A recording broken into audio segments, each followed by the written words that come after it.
खुद को बदलने का सबसे कारगर उपाय है उन क्षणों में खामोश रहना जहां शब्दों से अधिक मौन का प्रभाव होता है।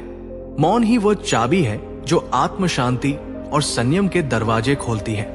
नमस्कार दोस्तों, स्वागत है आपका आपके अपने channel Buddha life lessons hub पर। चलिए आज की इस प्रेरणादायक कहानी की ओर बढ़ते हैं। प्राचीन समय की बात है। मगध के एक छोटे से गांव में अंशुमान नाम का एक युवक रहता था। उसका स्वभाव बहुत ही उग्र और असहनशील था। बात बात पर उलझना और हर किसी को पलटकर जवाब देना उसकी आदत बन चुकी थी। उसके इस व्यवहार के कारण गांव के लोग उससे कतराने लगे थे।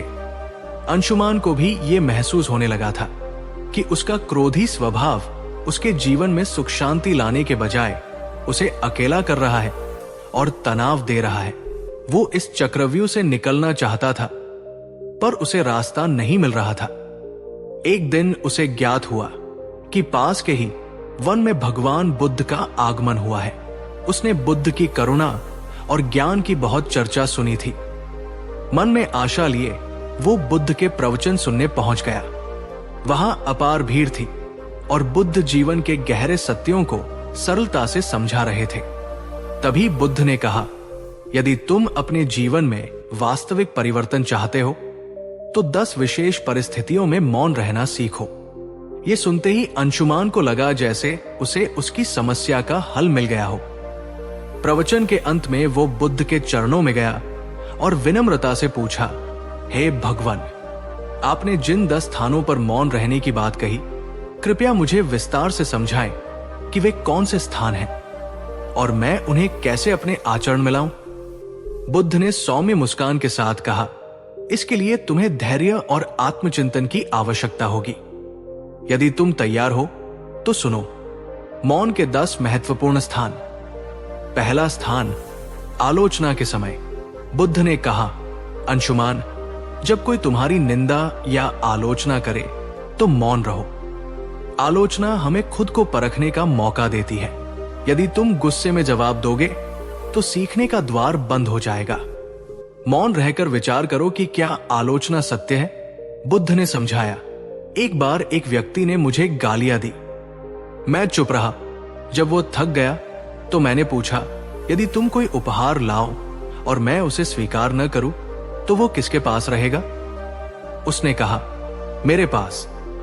मैंने कहा, तुम्हारे अपशब्द भी तुम्हारे ही पास रह गए क्योंकि मैंने उन्हें स्वीकार नहीं किया। मौन तुम्हें व्यर्थ के विवाद से बचाता है। दूसरा स्थान, व्यर्थ की बहस में। जब कोई तुमसे तर्क वितर्क या बहस करे तो चुप हो जाओ। बहस में सत्य नहीं, अहंकार जीतना चाहता है। मौन रहकर तुम स्थिति का सही आकलन कर पाओगे। बुद्ध ने एक उदाहरण दिया। 2 किसान जमीन के एक छोटे टुकड़े के लिए लड़ रहे थे। मैंने उनसे पूछा, क्या तुम जमीन साथ लाए थे या मरने पर साथ ले जाओगे? वे निरुत्तर हो गए। बहस करने से बेहतर है चुप रहकर समाधान खोजना। तीसरा स्थान, सामने वाले के क्रोध के समय। क्रोध एक अग्नि है। यदि तुम भी क्रोध करोगे तो उसमें घी डालने जैसा होगा। जब सामने वाला गुस्से में हो तो तुम शांत रहो। धीरे धीरे उसकी ऊर्जा शांत हो जाएगी। बुद्ध ने कथा सुनाई। एक राजा ने क्रोध में अपने मंत्री को मृत्युदंड सुना दिया। मंत्री शांत रहा। अगले दिन राजा का गुस्सा उतरा तो उसे बहुत पछतावा हुआ और उसने मंत्री को क्षमा कर दिया। यदि मंत्री उस समय बहस करता तो शायद प्राण गंवा बैठता। चौथा स्थान, दुख की घड़ी में। जब तुम गहरे दुख में हो तो शब्दों का सहारा मत लो, मौन रहो। दुख तुम्हारे भीतर रूपांतरण ला सकता है। सन्नाटे में ही तुम्हें अपने जीवन के प्रश्नों के उत्तर मिलेंगे। 5वां स्थान, उकसावे के समय। जब कोई तुम्हें जानबूझकर क्रोधित करने या नीचा दिखाने की कोशिश करे तो चुप रहना ही सबसे करारा जवाब है। यह तुम्हारी आंतरिक शक्ति का प्रमाण है। बुद्ध ने बताया, एक साधु को गांव वाले तंग करते थे पर वो हमेशा शांत रहता। अंततः उसकी चुप्पी ने गांव वालों का हृदय परिवर्तन कर दिया। 6ठा स्थान, जब सहायता न मांगी गई हो। बिना मांगे सलाह या मदद देने का प्रयास मत करो। जब तक कोई तुम्हारी राय न मांगे, मौन रहना ही उचित है, अन्यथा तुम्हारे शब्दों का मान नहीं रहेगा। 7वां स्थान, ज्ञान के अहंकार में। जब तुम्हें अपने ज्ञान पर घमंड होने लगे तो चुप हो जाओ। सच्चा ज्ञान विनम्रता लाता है, ज्ञान का दिखावा उसे खोखला बना देता है। 8वां स्थान, जब कोई सत्य सुनने को राजी न हो। सत्य का महत्व तभी है जब सामने वाला उसे ग्रहण करने की स्थिति में हो। यदि कोई अपने अहंकार या भ्रम में डूबा है तो उसे सत्य बताने में अपनी ऊर्जा नष्ट मत करो।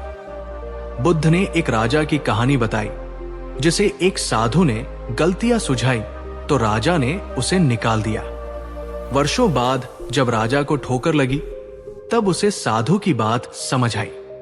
सत्य का बीज सही समय और सही पात्र मिलने पर ही फलता है। 9वां स्थान, अनियंत्रित परिस्थितियों में। जीवन में कुछ घटनाएं हमारे वश में नहीं होती, उन पर चीखने चिल्लाने से शांति भंग होती है। ऐसे समय में मौन रहकर धैर्य रखना ही बुद्धिमानी है। बुद्ध ने कहा, सूखे खेत को देखकर किसान रोए नहीं, बल्कि शांत रहकर पानी का दूसरा स्रोत खोजे।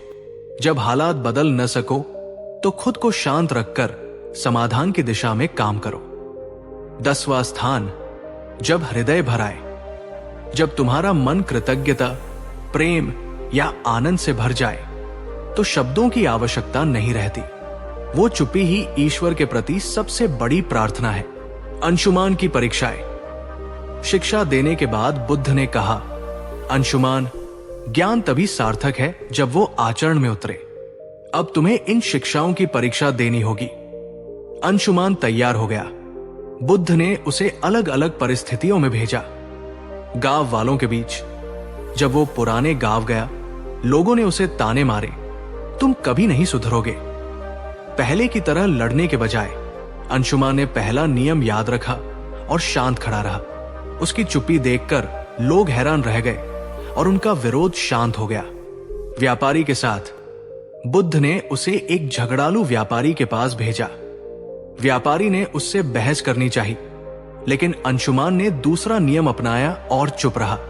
व्यापारी को एहसास हुआ कि ताली एक हाथ से नहीं बजती। क्रोधी व्यक्ति के सामने एक अत्यंत क्रोधी व्यक्ति के अपशब्द सुनकर भी अंशुमान ने तीसरा नियम पालन किया और कोई प्रतिक्रिया नहीं दी। उस व्यक्ति का गुस्सा अपने आप ठंडा हो गया और उसने अंशुमान की सहन शक्ति का लोहा माना। दुखियारी के पास। एक पुत्र वियोग में डूबी मां के पास जाकर अंशुमान ने कोई उपदेश नहीं दिया, बस चुपचाप उसके पास बैठा रहा। चौथा नियम। उसकी मौन उपस्थिति ने उस स्त्री को वो ढाढ़स दिया जो शब्द नहीं दे पा रहे थे।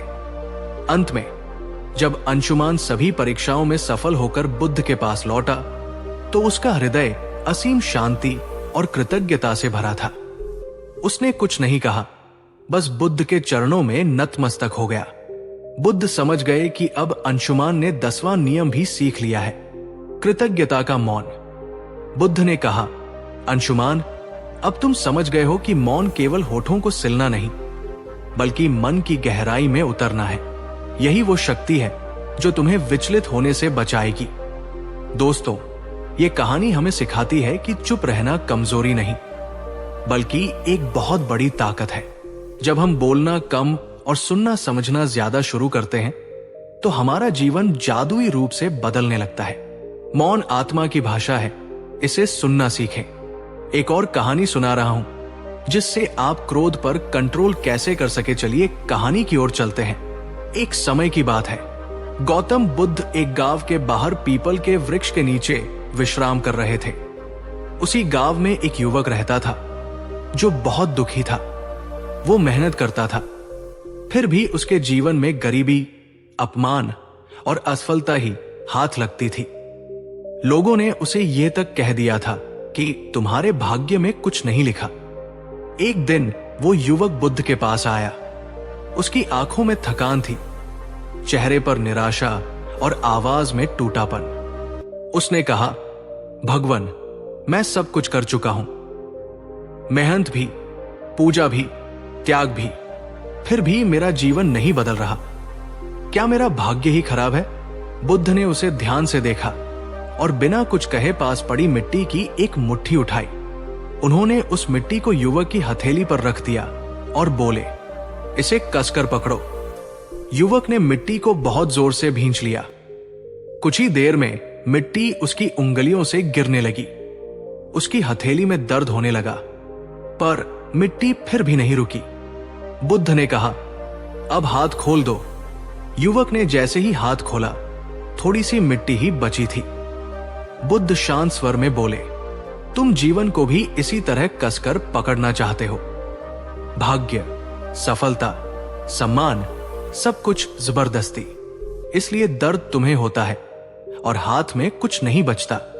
फिर बुद्ध ने वही मिट्टी दोनों हथेलियों पर फैलाकर हल्के से पकड़ने को कहा। इस बार मिट्टी नहीं गिरी। बुद्ध ने कहा, जो चीज जितनी ज्यादा दबाई जाती है उतनी ही जल्दी फिसल जाती है। जीवन को लड़ाई नहीं, समझ बनाकर जिया जाता है। युवक चुप हो गया। पहली बार उसे एहसास हुआ कि वो हर असफलता से लड़ रहा था, उसे समझ नहीं रहा था। बुद्ध आगे बोले, भाग्य कोई लिखी हुई लकीर नहीं है। हर दिन का कर्म ही अगला भाग्य बनाता है। जो आज हार मान लेता है वही सच में हारता है। उस दिन युवक खाली हाथ नहीं लौटा। उसके पास धन नहीं था, लेकिन दिशा थी, और जब दिशा मिल जाती है तो मंजिल खुद रास्ता बनाती है। कुछ वर्षों बाद वही युवक सफल हुआ, लेकिन सबसे बड़ी सफलता यह थी कि अब वो असफलता से डरता नहीं था। आशा है कि भगवान बुद्ध की शिक्षाओं पर आधारित इस कहानी ने आपके जीवन में एक सकारात्मक दृष्टिकोण जोड़ा होगा। यदि आपको यह कहानी पसंद आई तो वीडियो को लाइक करें और अपने दोस्तों व परिवार के साथ शेयर जरूर करें। ऐसी ही जीवन बदलने वाली कहानियों के लिए हमारे channel Buddha life lessons hub को सब्सक्राइब करना न भूलें। मिलते हैं अगली वीडियो में। तब तक अपना ख्याल रखें और मुस्कुराते रहें। नमो बुद्धाय।